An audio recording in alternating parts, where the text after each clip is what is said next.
لكن اللي اسعدني ويريحني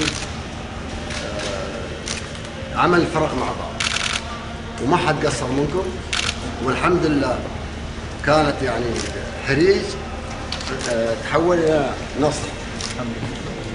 وهذا النصر يعني ما حد تعطل، وبعدين اخرجوا الناس بطريقه مهذبه بدون صريخ، بدون سواء الشرطه او المقافي او طول العمر خلال 15 دقيقه تقريبا 80% من الموجودين في المنطقه كلهم برا. وطول العمر احنا عندنا لجنه موجوده، لجنه الفعاليات فيها كل الدوائر الحكوميه طول العمر.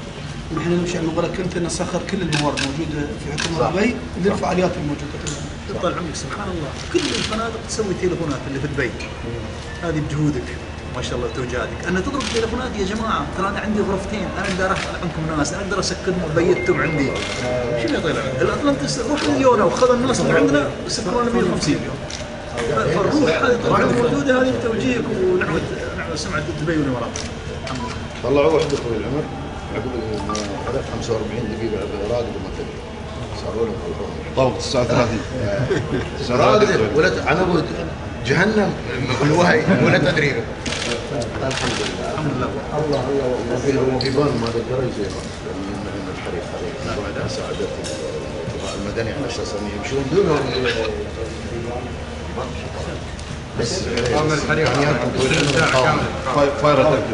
ما يدش هو اللي اكثر فيهم الدخان هو الاختناق اليوم السلندرات هذه اكثر من ساعه ما يقدر يعني ممكن اللي هو الاكسجين، بس المكان اللي يمشون فيه مكان البيبان يعني امن، عشان شي قدروا يوصلون لانه ما في لفتات.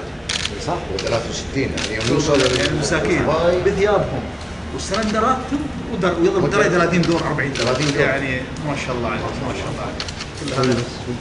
لا يعني انتم اتفتوا العالم كله. توجيهات طالعه من تربيه التوجيهات توجيهات قلت لي انا شخصيا شفافيه والتعامل بكل حضاريه بالناس. انا ما يخبى شيء اليوم. واهم شيء صح، اهم شيء ان ما وقفنا. لا زي عقب الشيخ حمدان اتصل وي طويل العمر قلت له شوف انا عندي امر من المعزب ما اوقف.